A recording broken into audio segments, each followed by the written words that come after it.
síndrome de Down, ela, na sua origem, né, ela é um acidente genético, ok? Em algum momento, dentro daquele processo de divisão celular, dentro daquele processo da fecundação, houve uma alteração genética. E essa criança, ela deixou de ter as características cromossômicas ou genéticas comuns a todos os seres humanos, né? Porque nós temos uma formação dentro da característica do DNA nosso, que são 46 cromossomos. Esses cromossomos aonde estão? Nas nossas células. É elas que dão a característica física nossa, toda a composição física, metabólica e funcional dos órgãos, dos sistemas, estão relacionados a esses 46 cromossomos. Então são 23 pares de cromossomos. O que aconteceu lá com a criança no processo de fecundação dela? Ou pelo espermatozoide do pai ou pelo óvulo da mãe, houve uma mutação genética. É uma alteraçãozinha e gerou um 21º par com 3 cromossomos. Veja, a gente sempre tem par, né? São 23 vezes 2, 46 cromossomos. Na síndrome de Down, no par 21, nós temos 3 cromossomos. Então, a síndrome de Down, ao invés de ele ter 46 cromossomos, ele tem 47. Eu trouxe uma imagem ali, ó, que é uma imagem, inclusive, divulgada pelo governo do estado, né? Veja lá, síndrome de Down, alteração no cromossomo no par 21. Então, você percebe que todos têm duplinhas. Chega no 21, tem 3. Então, esse cromossomo a mais é que gera uma alteração física muito característica do Down. Agora, essas alterações físicas, essas características físicas, elas não só promovem a identidade, né, física do Down, mas ele acaba provocando também alguns riscos de doenças, né? Porque a mudança do cromossomo não só muda a característica física, né, que a gente chama o estereótipo, mas também pode gerar probleminhas e riscos à saúde. Professor, fala de uma forma mais detalhada para a gente sobre as características físicas, né, das crianças com síndrome de Down. Nós trouxemos alguma imagem aqui, acho que o Ferrari vai nos ajudar, né? Olha lá. Então você tem uma das coisas muito características, a orelhinha. Ela é uma orelhinha menor, né, e um pouco mais rebaixada do que a maioria. A língua da síndrome de Down, ela é maior e ela é mais protusa. E ela tem uma fenda muito característica no meio da língua. E o palato, que é a cavidade oral, ela é um pouco menor. Então, por isso que a síndrome de Down não consegue ficar plenamente com a língua dentro da cavidade oral. Ela acaba tendo uma protusão e fica um pouquinho mais fora da boca. Outra coisa são os dentes. Os dentes da síndrome de Down são bastante desalinhados. Isso é uma característica, né? Outra coisa é a cabeça. Você tem uma tendência, né, da síndrome de Down de ter a face um pouquinho mais interna. Então você fica com um rosto mais arredondado do que aquele rosto mais afunilado, né? Então essa é outra característica. Os olhinhos, eles têm umas manchinhas brancas, né? Isso também é uma característica específica da síndrome. Agora, as mãozinhas são menores e mais gordinhas. Pezinhos menores e mais gordinhos. Agora, uma das características ali é a parte muscular. A síndrome de Down tem um músculo mais flácido. A gente chama mais hipotônico. Então, por isso que eles são mais barrigudinhos, né? E eles têm essa característica. Acabam tendo uma perninha um pouquinho mais rechonchuda, né? Porque existe essa flacidez dentro da musculatura, né? Essa é uma musculatura mais hipotônica. Então são essas as características. Agora, os olhinhos, né? Eles são amendoados. Então você vê a maioria dos olhinhos, né? São amendoados. Eles parecem aqueles olhinhos orientais, né? E inclusive tinha um termo muito antigo, né? Chamava mongoloide, né? Que graças a Deus isso acabou. Por causa dos mongóis. Os mongóis tinham esses olhos puxadinhos, né? Que é uma tribo, né? que tinha essa característica. Por isso chamavam os nossos síndromes de Down de mongoloides. Isso, graças a Deus, caiu, né? Então hoje a gente fala respeitosamente, né, como síndrome de Down, porque é uma síndrome genética, né? Existe um desequilíbriozinho na hora da formação, mas é uma síndrome genética e não é caracterizada mais como doença. Professor, explica pra gente como que faz o diagnóstico da síndrome de Down, com base nessas características, exames genéticos, como que faz?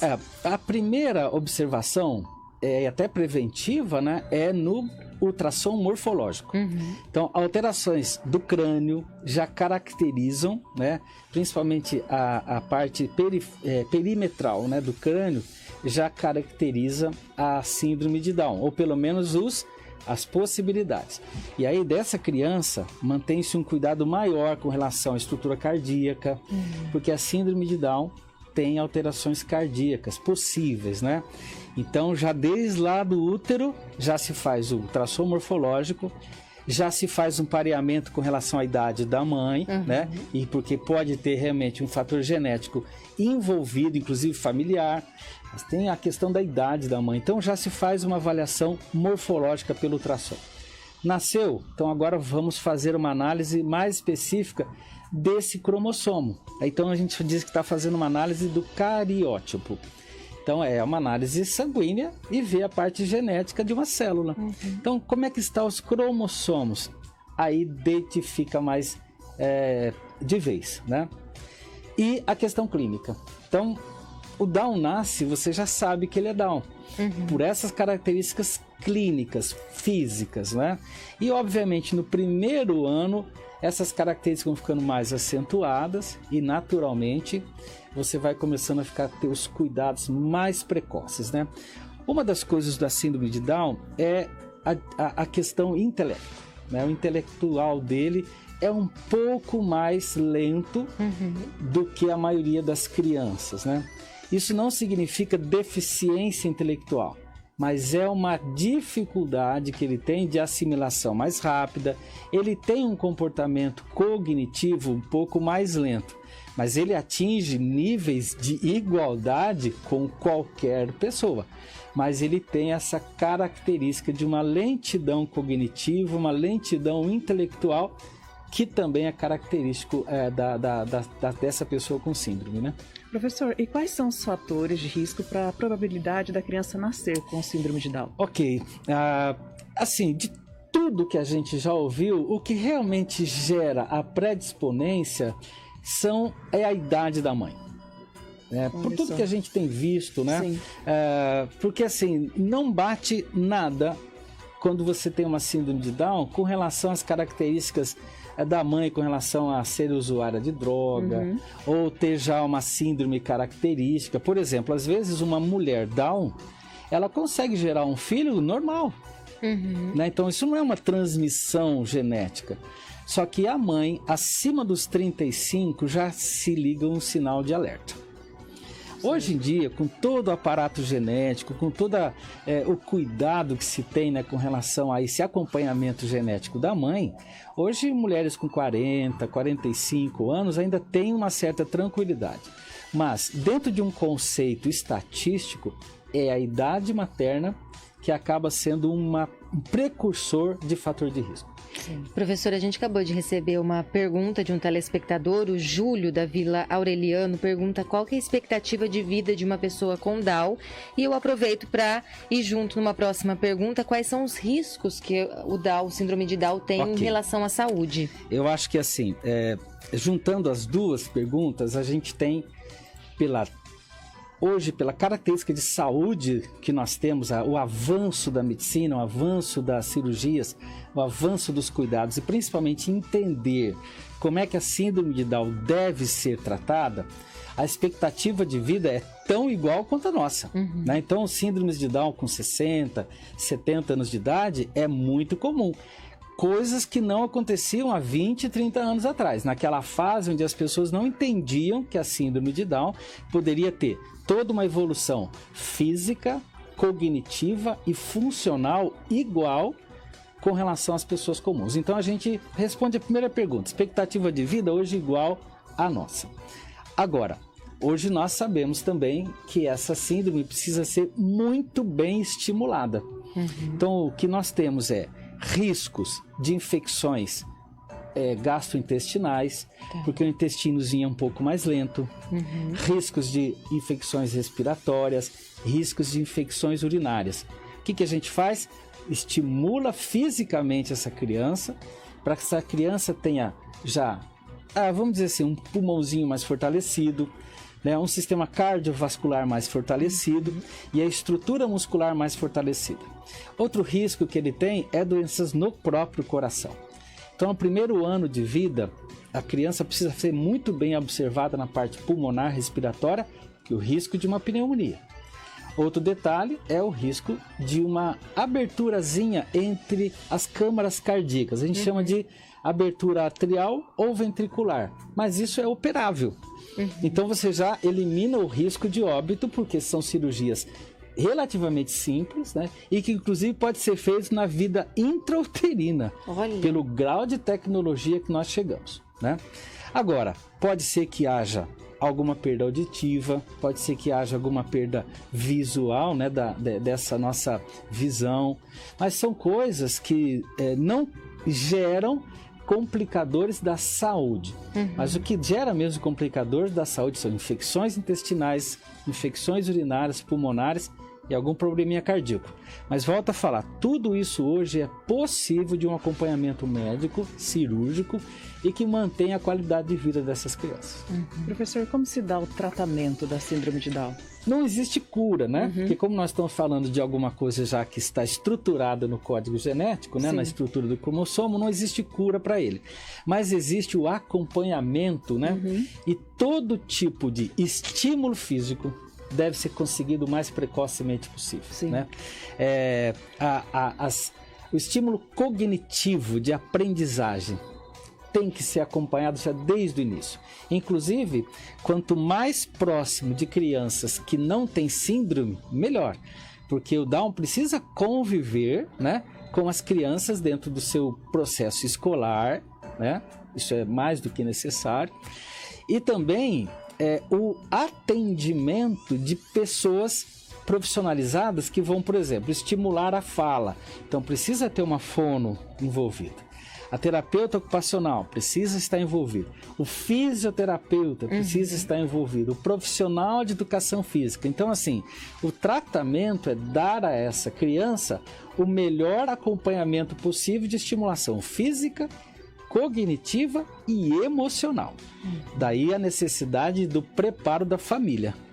Professor, aproveitando isso, queria que o senhor falasse isso do impacto da família, a importância da orientação da família para a inclusão, para o desenvolvimento dessa pessoa com síndrome de Down. Maravilha. É daí a necessidade do ultrassom. Então, se eu faço ultrassom morfológico e o médico, né, radiologista, já identifica que há a síndrome em curso, ele já começa a preparar emocionalmente essa família. E a família também começa a ser preparada pelo ginecologista, pelo obstetra, a receber essa notícia de uma forma, obviamente, que o impacto inicial ele deve ter alguma repercussão, só que posteriormente, e a nossa sociedade quebrou essas barreiras do preconceito. Nós vimos algumas imagens da síndrome de Down, né? Você vê como a criança ela é bonita, ela é diferente, ela tem características tão suaves, particulares. A gente falou sobre ser muito carinhoso. São carinhosos, exatamente. Então, olha assim, você vê um sorriso desse, né? Você vê uma criança, então já você acolhe. Então, o preparo emocional da família é fundamental para que depois a família consiga fazer as inclusões sociais. Flávia, nós estávamos conversando nos bastidores, né? Há 30, 40 anos atrás, as pessoas escondiam suas crianças de Down. Elas levavam para outras cidades, elas internavam ela em alguns lugares para não mostrar que tinha.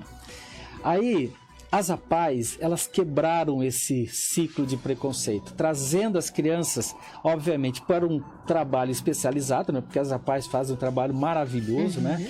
E nós temos um exemplo muito forte, muito bonito em Votuporanga.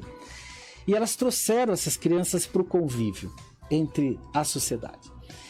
Conforme isso foi crescendo, as famílias começaram a entender que poderiam ser incluídas no mercado de trabalho. Verdade. E aí mudou completamente o contexto, porque hoje você tem síndrome de Down, atores, você tem enfermeiros, você tem professores, sabe? Advogados, atletas. Então, conforme você tem uma família que consegue estimular elas no tripé, né? Cognitivo, físico e emocional, essa criança ela vai crescer e desenvolver naturalmente. Tem uma pergunta aqui, Dani, eu só não entendi a sua letra. Ah, tá, ó. Pergunta da Cirlei, do bairro Pozo Bom, se quem é portador da síndrome de Down tem a possibilidade de engravidar. Tem. A gente está recebendo participação dos nossos ouvintes, telespectadores também por telefone. Tem, professor, essa possibilidade? Tem. Normalmente... Shirley do bairro Pozo Bom que fez essa pergunta. Normalmente o homem é estéril, né? Mas a mulher não. A mulher ela tem a capacidade de engravidar normalmente, tendo todos os cuidados com relação à parte cardíaca, né? Um dos riscos, por exemplo, do Down que nós não falamos é que o Down tem o risco de diabetes. Precisa cuidar da alimentação. A alimentação é fundamental, né? Dentro dessa complementação que a Meg perguntou, né? A alimentação ela precisa ser muito bem balanceada.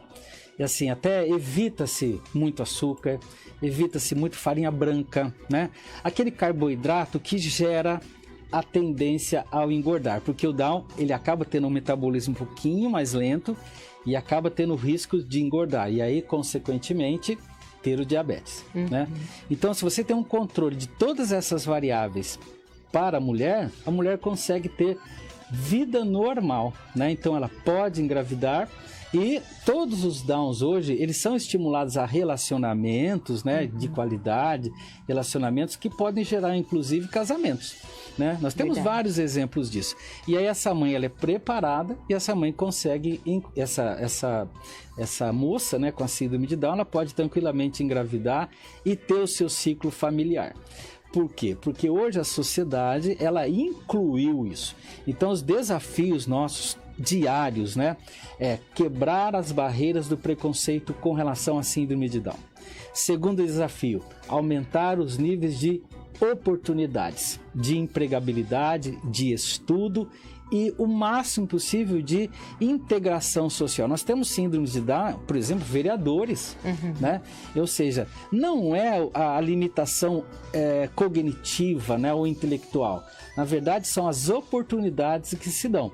E assim, sem vitimismo. Inclusive, existe essa relação, né? Não é para se tratar com vitimismo. Pelo contrário, é dentro de um grau de naturalidade e respeito, porque existe alguma diferença.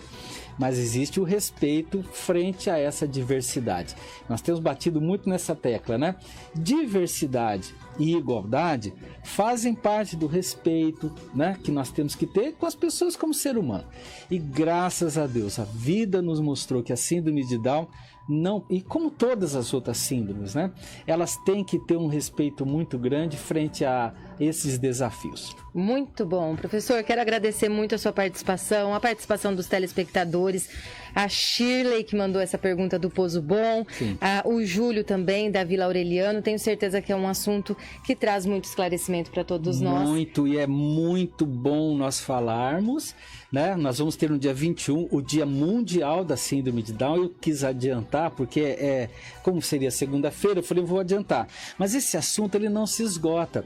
E quanto mais se falar, melhor nós vamos ter de acolhimento, né? E de regramento do quê? Das nossas relações humanas. Porque o brasileiro, eu falo para você, o brasileiro é humanitário, o brasileiro é amoroso, o brasileiro sente saudades, o brasileiro então faz o acolhimento. E graças a Deus essas barreiras, né, já estão caindo com a síndrome de Down, graças a Deus.